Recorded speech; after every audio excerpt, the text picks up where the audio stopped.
Hi, my name is Brett Pollock, and I'm the president of Insurance Allies. We operate axethrowinginsurance.com. In this video, I'm going to teach you everything that you need to know to make you dangerous at understanding general liability insurance. So let's start with the basics. What is general liability?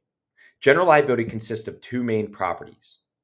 The first is bodily injury to other people, and the second is property damage to other people. Again, bodily injury to other people, property damage to other people. Think of a construction company. You have a construction worker drop a hammer off a roof. That hammer can hit a person walking down the street, bodily injure other people, or it can hit a car driving down the street, property damage to other people. Again, it's bodily injury to other people or property damage to other people. It does not cover you or your employees. That is what workers' compensation is for. Again, it's bodily injury to other people and property damage to other people. So when I'm looking at a general liability policy, almost every single insurance contract is different. They're all different. They're all different. And I have a checklist that I go through when trying to understand, is this a good general liability policy or is it not? And let's go through that checklist together. The first thing that I look for when I'm looking at a general liability policy is the policy form that it's written on. What does that mean? There are two different policy forms or ways a general liability policy can be written. There's two ways it can be written. The first and the preferred is called an occurrence-based policy form. And the second is called a claims-made based policy form. Again, occurrence-based policy form, claims-made based policy form. What is the difference? Insurance contracts typically go for 1 year. They're 1-year contracts typically. Let's say today's January 1st, 2022, and I buy a general liability policy today. That policy is going to go for a year. January 1st, 2022 to January 1st, 2023. Occurrence-based policy form. If someone makes an allegation for bodily injury or property damage against my company during that year, January 1st, 2022 to January 1st, 2023, if someone makes an allegation that they were either got hurt or had suffered property damage during that year, it doesn't matter when they sue me. They might not sue me for years from now. So, I mean, it might be 3 years until they actually call a lawyer and they actually file suit. It doesn't matter when they sue me or my company. The lawsuit will go against the insurance policy, the general liability insurance policy that you had in force when the act occurred. It's when it ever occurs. So if someone gets hurt on January, let's say March 3rd, 2022, and they don't sue until 2025 or 2026, maybe even like, year 2080 or something like that, the lawsuit will always go against the policy when the act occurred. So if they got hurt on March 3rd, 2022, and they don't sue for 100 years from now, the lawsuit will revert back and go against the insurance policy, insurance company that you had enforced when the act occurred. That is the preferred policy form. Then there's a claims made based policy form. So what does claims made based policy form mean? It doesn't matter when the act occurred. The lawsuit will go against the insurance policy that you had in force when the lawsuit is filed, whenever the claim is made. So here's a scenario. Claims made based policy forms are really meant for professional services. When I say professional services, more intangible services, insurance agencies, doctors, lawyers. So here's an example. My father's a cardiologist. He's a doctor. Let's say he sees a patient for 10 years in a row. And every single year, he switches insurance companies, switches insurance policies. In year 1, he had one insurance company. Year 2, he had a different one. Year 7, he had a different one. In year 10, he had a different one. Well, let's say in year 11 or year 10, one of his patients sues him. And he says, Scott, you caused me to grow a third arm. Now, I have all these problems. Well, he files suit in year 10. Well, that insurance company that my father's cardiology practice has in force when that lawsuit was filed is going to say, well, wait a second. It wasn't the advice that you gave him in year 10 that led to him growing a third arm. It was the advice that you gave him in year 1. And that insurance company would say, well, no, that's not our problem. It was the advice you gave him in year 3. And that one's going to say, no, it's year 2. And that one's going to say, no, it's year 7. Well, now all of a sudden you have 10 insurance companies battling it out. Who's going to cover this? You can't necessarily point to a specific act that occurred. With a general liability, I mean, typically there's an act that occurs. I mean, somebody slips and falls, if that makes sense. You can point to a specific point in time where the act occurred. Where in the professional services industry, sometimes you really can. It's like murky. So insurance companies all got together and said, wait a second, in the scenario I just gave you for my father's medical practice, the guy growing a third arm, like, how are you going to determine when you gave up the patient advice that led him astray? So that doesn't work. You can't have an occurrence-based policy form because you can't point to a specific time in place. So how it works with the claims made based policy form, typically the very first day, the very first year that you get a policy in force, you're provided what's called a retroactive date. A retroactive date. You cannot lose that date. That date needs to stay with you till the end of time, basically. So when you buy your policy on January 1st, 2022, for the first time, you're given a retroactive date. And that retroactive date is January 1st, 2022. So in year 1, your policy is going to cover you from January 1st, 2022 to January 1st, 2023. You still have the same retroactive date. Remember, January 1st, 2022. Well, let's say you decide to switch insurance companies in year 2. How it works is the insurance company in year 1 is no longer on the hook. They're completely off the hook for everything. And in year 2, that insurance company number 2, is now on the hook for January 1st, 2022 all the way to January 1st, 2024. So the new insurance policy by January 1st, 2023, it goes through January 1st, 2024, but it also covers you for claims arising back to that retroactive date. So in year 2, your insurance company is basically a 2-year policy. It's everything that occurred from that insurance company is on the hook for everything from in dating all the way back to the retroactive date. So now they're on the hook for everything that occurred in year 2 and everything back to year 1. If you switch insurance companies in year 3, that insurance company is now on the hook for that new year, but they're also on hook for everything that occurred, any claims that arise from incidences that occurred back to January 1st, 2022. So it's kind of like you have a 3-year insurance policy to some degree, if that makes sense. And in year 10, that insurance company is now on the hook for everything that took place in the past, going back to that retroactive date, if that makes sense. So now, again, the problem with the claims made based policy form that can arise, again, it's the insurance policy that's going to cover you is the one that you had to enforce when someone makes a claim. So in year 10, again, you have like 10, that insurance in year 10 is covering you all the way back to the retroactive date in January 1st, 2022. So it's 10 years of potential claims that may arise, during that time period. Well, in year 11, you decide to shut down your company. You don't have a company anymore. Again, a claims made based policy form is going to cover you. It's whenever the claim is made. Well, in year 11, you don't even have your company anymore. You're not buying insurance. What insurance is going to cover the claim? So that's a problem that can arise. You don't have insurance anymore. What insurance policy is going to cover it? So you have the option to buy with the claims made based policy form what's called a tail policy. And a tail policy is essentially, it's an extension of your coverage. So when you close down your company in year 10, you have the option to buy what's called a tail policy.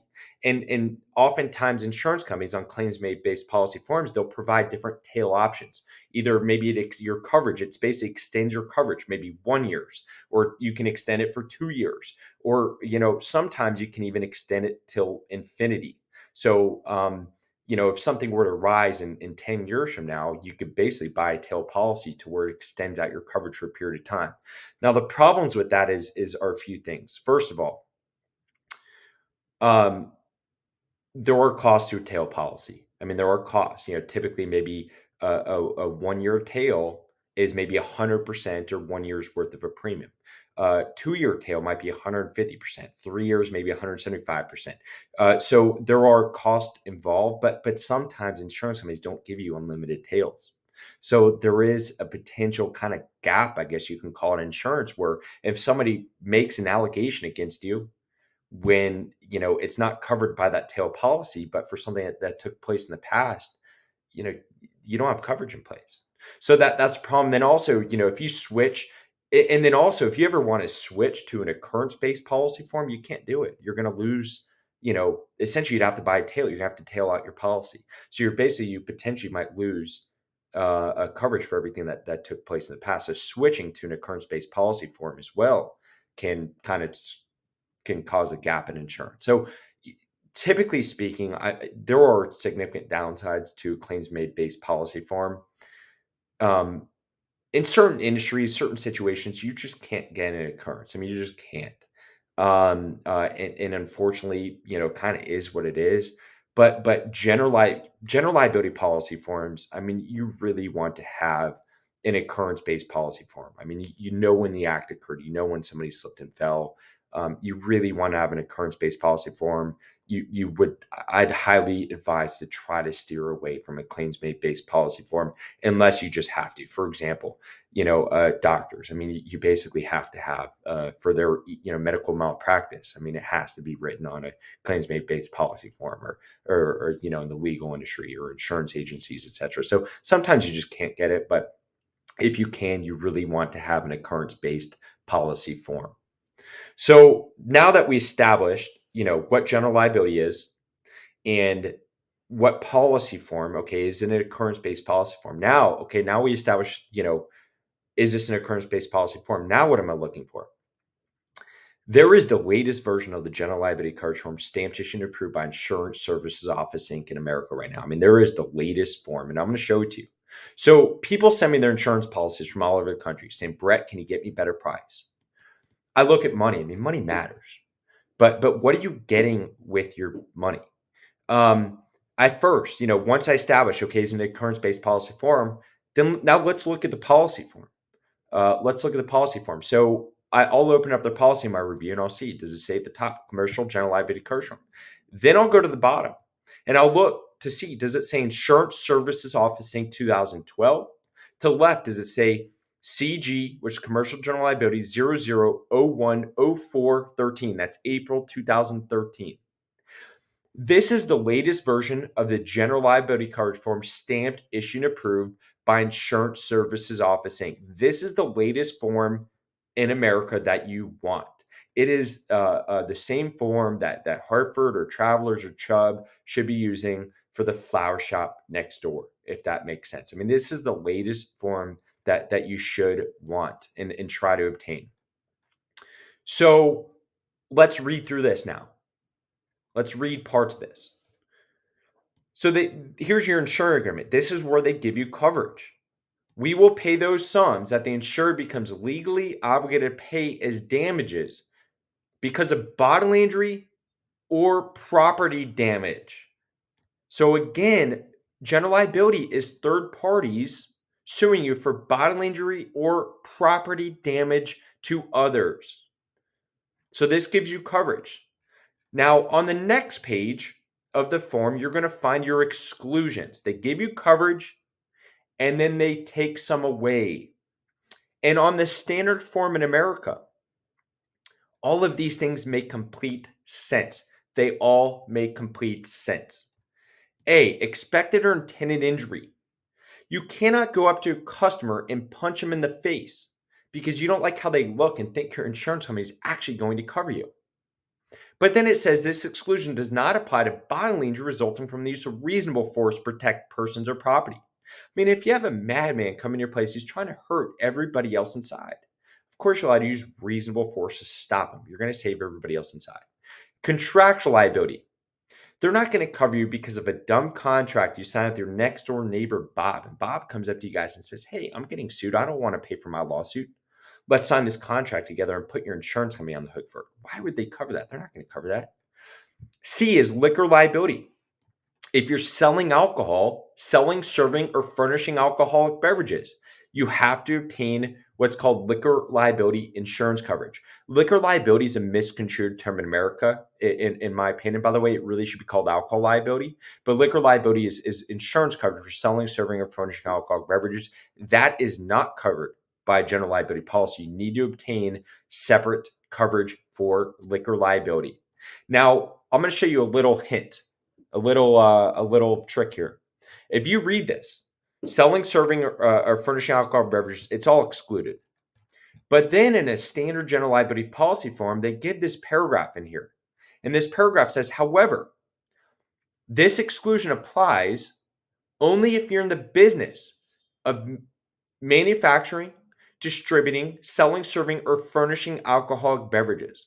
For the purposes of this exclusion, permitting a person to bring alcoholic beverages on your premises for consumption on your premises, whether or not a fee is charged or license is required for such activity, is not by itself considered the business of selling, serving, or furnishing alcoholic beverages.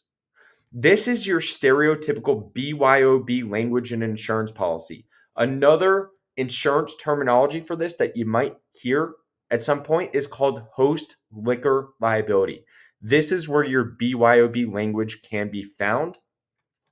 Now, in regards to this, we have a lot of accident businesses, a lot of clients, and some of them have BYOB. You need to make sure that it's not taken out at a different page.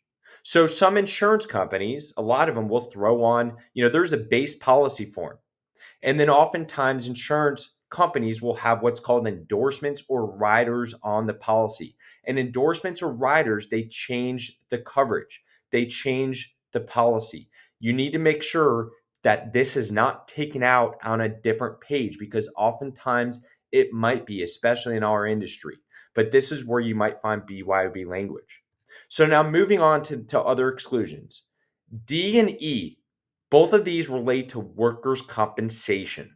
Workers' compensation is not covered by a general liability policy. Again, general liability only covers bodily injury to other people and property damage to other people. It does not cover you or your own employees. That is what workers' compensation is for. The next page, F, pollution, is all excluded. The page after that, aircraft, auto, or watercraft is excluded. If you have a general liability policy, you cannot get in your own truck and take that on open roads and go, ram into other people and think your general liability is going to cover you. You need to have auto insurance, auto liability. Mobile equipment is excluded. War is excluded. They're not going to cover you because North Korea shoots bombs to your window. Damage your property. You cannot take a hammer to your own stuff on purpose and claim property damage. I mean, you can keep reading through the rest of these. They all make sense. I mean, all of these make sense. There's definitions, etc. So in my review, again, I will look to see, is it an occurrence-based policy form or claims made? And then I'm going to look to see what is the policy form? Is it the latest occurrence-based policy form stamped, issued, and approved by Insurance Services Office, Inc. in America? So now that we've established what general liability is, what the policy form is, and it is the latest version of the general liability coverage form, now let's discuss basic insurance limits. So on a standard liability policy form, let me pull this open here. So what are basic general liability coverage limits and how much should somebody buy? So people buy insurance in America for one of two reasons. Do you want to buy insurance because you want to buy insurance? Do you want to buy higher limits because you want to sleep better at night? Or do you have to buy higher limits because somebody, maybe a landlord, is making you buy higher limits? So, for example, we work with axle bars all over the country. And we work with people all various stages of the life cycle of their business. And a lot of people that we're working with are signing leases. I mean, they're going to be going into a space to rent from a landlord to put their bar into a space. Well, at the end of the day, it's up to the landlord on how much insurance these bars have to carry. I mean, it's their place. They get to dictate the rules. And oftentimes In lease agreements, there's going to be a section that says insurance requirements. And at the end of the day, it is up to the landlord on how much insurance the borrower has to buy in terms of the limits of insurance, if that makes sense. So now, those terms are off. I mean, you can negotiate with your landlord. You can negotiate your landlord, but at the end of the day, you need to make sure that your lease or the clients are obtaining the limits that at least somebody else is forcing them to. So again, you buy insurance because you either want to or you have to. So let's look at basic standard liability limits. Let's go through the main basic standard liability limits and the coverages that come standard on a liability policy form. Here are the basic coverages. These right here. Let's discuss these. Let's start 4 lines down. Let's start right here. Each occurrence. A standard general liability policy form in America comes with the following limits: $1 million for each occurrence and $2 million in general aggregate. What does that mean? This is an insane example, but this is what it means. Each occurrence. If I were to throw an axe and it were to hit 3 people, that's one occurrence. I mean, technically speaking, you'd have 3 lawsuits. 3 people can sue from that one occurrence. The most one occurrence will pay for all 3 lawsuits is $1 million. And in total, throughout the entire year for all occurrences, the most your policy pays $2 million in general aggregate. That is a standard liability policy form in America, or a standard limits in America. You can always buy higher limits, either again because you want to or you have to. Now, what are some of these other limits here that come standard on a liability policy? Product completed operations. This is essentially after services have been rendered. Think of like a electrical company. Maybe they come and perform work, and then all of a sudden, their work after it's completed, something sparks and it creates a fire after the service has been completed. On a standard liability policy form, this would be covered. Or maybe you're selling widgets. Now, typically, if you're selling widgets, you'd have to have a separate products liability policy, which we're going to discuss at a later discussion. But it's essentially, if you have a general liability policy, let's say you're a brick and mortar, acts-owned business, and maybe you sell T-shirts or something like that. I mean, it's products that you sell or after the services have been rendered, that would be included in a general liability policy form. Comes standard on any liability policy form. No, sometimes insurance companies will exclude these things, but it is rare. But this should come standard. Personal advertising injury. These are allegations of like libel or slander, or stealing people's advertising ideas. Damage to premises rented to you, any one premise. Again, the definition of general liability. Not only does it cover bodily injury to other people, but it also covers property damage to other people. However, general liability insurance companies will typically almost always limit property damage to your landlord's building. They'll limit that from $1 million down to $100,000. That is pretty standard. Now, sometimes insurance companies will allow you to raise this limit, but you would have to ask for it. Medical expense. So general liability, it covers bodily injury to other people. But for this limit to kick in, it requires somebody to actually sue you. Well, oftentimes insurance companies, they don't want you, they don't want, if somebody were to get hurt. Unfortunately, this is America. And in America, people sue. I mean, that's just what they do. So if I get hurt at your business and I have to go to the hospital, well, if I go to the hospital, as the customer, I'm going to be the one getting the bill in the mail from the ER, not you as the business owner. So I might wake up tomorrow morning with a $5,000 bill in my mailbox. Well, I don't have that money. I'm already hurt. I'm pissed at you. I'm broke, by the way. And now I just got a huge bill I cannot afford. Broke, hurt, pissed off people in America call lawyers. Lawyers typically don't ask for $3,000 of stitches. They ask for like $1 million mental anguish on top. Unfortunately, that's just how our society works. Well, insurance companies recognize that, and they don't want the little situations blown out of proportion. So they will often provide what's called medical expense. It's basically no fault.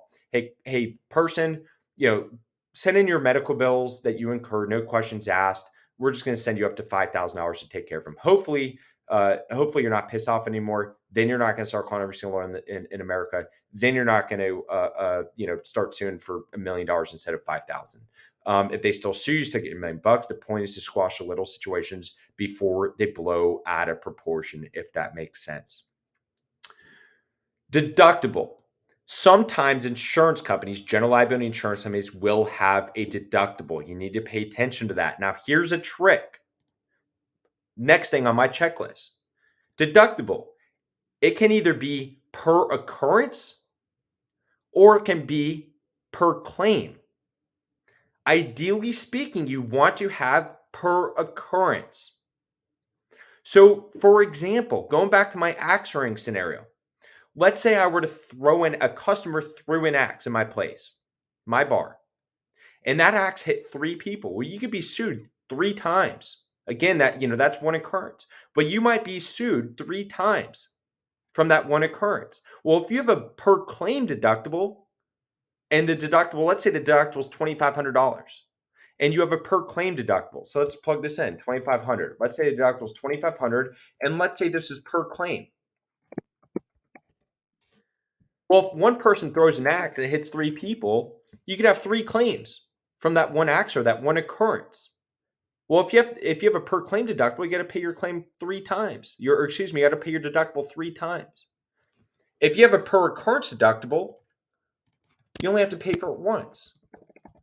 Ideally speaking, you want to have a per occurrence deductible. Now, I'm going to skip over this stuff real quick. Let's talk about pricing. How do general liability insurance companies price policies?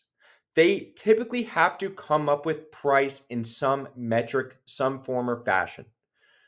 Most general liability companies will charge you based off your revenue. Most will charge you based off your revenue.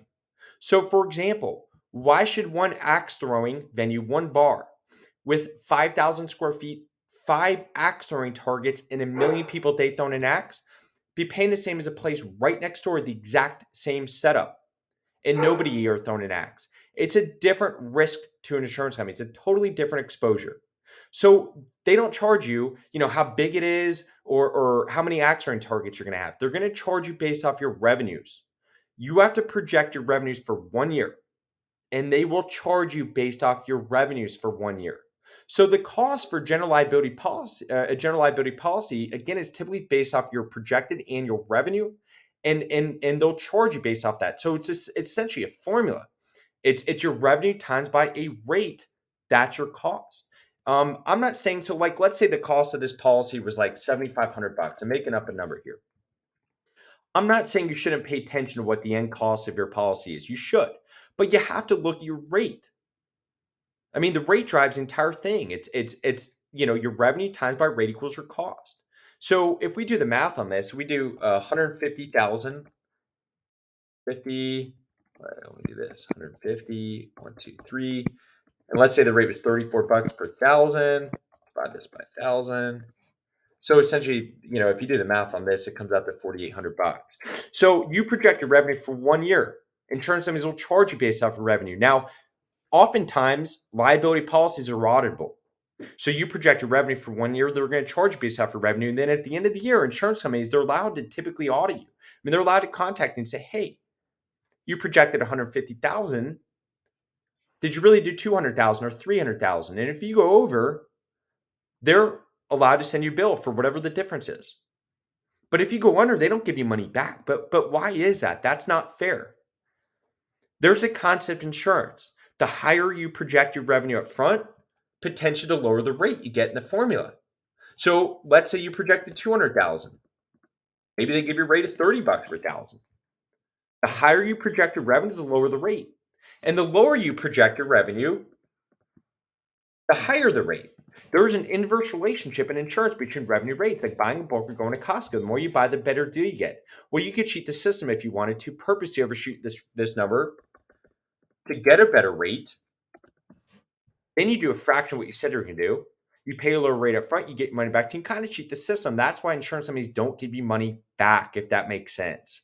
Now, with new businesses, we work with a lot of new businesses. I always tell them to be conservative with their numbers. Be conservative. I would not purposely lowball things. You purposely lowball things, you might get a higher rate. And then when you blow through your revenue projections because you purposely lowball things and you have a higher rate and they audit you, you could be paying the difference at a high rate. You shoot yourself in the foot. But I always tell businesses, in your first year of operations, to be conservative with your numbers. You know exactly what to tell them in year two, if that makes sense. I mean, you need your bills being as low as possible. You got to get your business off the ground. Obviously, after you've been in business for a year, you know exactly what to tell them, if that makes sense. Now, let's discuss a few more pieces here. And actually, in regards to the rate, typically general liability insurance companies, you have to project your revenues in all different, revenue streams. I mean, they'll charge you, for example, an accident bar, they'll charge you based off your accident revenue, but they'll also charge you based off your gift shop and food and beverage revenue. But typically, the rates for gift shop and food and beverage are typically so minimal. I mean, the chance somebody gets hurt drinking a Coca-Cola are pretty minimal. Therefore, on our own proposals, we typically don't provide the rates for some of these lower risk revenue streams. But it is important to pay attention to all of the revenue streams and all the rates. Every insurance company has different rates, and the rates drive the entire price. I mean, they drive the entire price. You cannot only look at price. You have to look at the rates, especially if the policy is auditable. Now, some general liability policies are not auditable, but if they are, you have to look at the rates. You have to look at the rates. They drive the entire cost. Now, let's discuss a few more key pieces, a few more things that I look for in my checklist. There are three main coverages, three main ones. Now, there are more than this, but there are three main ones, especially that a general liability policy can typically cover that you can add on. Things that don't come standard, I call them bells and whistles, little extra coverage line items that you can add on if they matter to you. The first one is called hired and non-owned auto. I always highly recommend this coverage for any business, because what this does, hired non-owned auto will cover your business for vehicles used for business purposes and vehicles not owned by your business. That's you driving your own car for business purposes. That is your significant other driving their car. That is Bob employee. Hey, Bob, go pick up wood at Home Depot or go drop something off at the post office. If Bob gets in a car accident, whoever he hits can sue your company. You do not know if Bob paid for his own auto insurance that month. Maybe he has $30,000 liability limits and he hits a Mercedes with three kids inside. Well, they're going to want money from somebody. There's a good chance they will sue your business too. You can often add on what's called hired and non-owned auto to your general liability policy. I'd say the cost to add this on is typically anywhere from $150 for the year, all the way up to maybe $500 per year, as long as there's like ancillary use for vehicles used for business purposes. If there is like significant use of vehicles not owned by your business, like pizza delivery company, they're not going to just give you this coverage for minimal cost. I mean, you're going to have to obtain a separate standalone hired and non-owned auto policy, if that makes sense. But I always do highly recommend that coverage. The next one, employee benefits liability. Employee benefits, if you are providing benefits to your employees, like health insurance or 401ks, that is essentially the mismanagement of the employee benefits programs. If I give, for example, my employees health insurance, and one day Susie gets sick and she shows up to the hospital, shows them her Blue Cross Blue Shield card that I provided. The person at the front desk comes back and says, "Sorry, Susie, you don't have health insurance in place." And it's because I screwed it up somehow. I forgot to enroll her. I mismanaged it. Well, that's my fault. She can sue me, my business. That was my responsibility. I screwed that up. I'm going to have to pay for Ken's bills the rest of my life. If you're providing benefits, I highly recommend you obtaining that coverage. It's typically about $300 a year. Assault battery, oftentimes, especially in the bar industry, this is extremely important. This essentially will cover, two people fist fighting, and then they blame you not for not promoting a safe environment. That's a bouncer choke holding somebody. Now, three more things. The last three things that I really look for on a general liability policy are these three things: blanket additional insured, primary and non-contributory, and waiver of subrogation. What are these three things? Oftentimes, landlords or potentially other parties, which I'm going to mention in a second, will ask for these three things: additional insured status. So let's say I have a client, that a bar owner that's renting space from the landlord. The landlord will typically require additional insured status, Meaning because unfortunately this is America and people sue everybody. So if somebody comes into a bar and they get hurt, they're typically not going to just sue the bar owner. They're going to sue the landlord too. I mean, unfortunately, this is America and lawyers sue everybody. So the landlord is typically going to want to be added as an additional insured on the general liability policy, meaning if they get sued for something the bar owner does, the general liability policy also covers the landlord. Sometimes they will often ask for what's called primary non-contributory as well, which means they'll want the bar owner's insurance to go first, not ask their insurance to contribute to the claim. And then also they're going to want waiver subrogation times sometimes too, to mean that uh, the bar owner's insurance is not going to go then sue the landlord's insurance and ask for reclaimment of money, if that makes sense. So they typically will ask for these three things as well. We work in the axe throwing business, and sometimes we have clients that go everywhere. They throw axes at many different places, and oftentimes they will, let's say we have a bar owner that goes to McDonald's Corporation. Well, McDonald's Corporation will say to the bar owner, the axe bar owner, hey, you can come throw axes at our headquarters here with all of our employees. But we want to be listed as an additional insurer on your general liability, and we want these two things as well. If you don't have blanket status, what blanket status is as long as somebody is asking for it via contract, as long as McDonald's Corporation is asking for it, they're automatically covered. They're automatically covered as long as they were asking for it.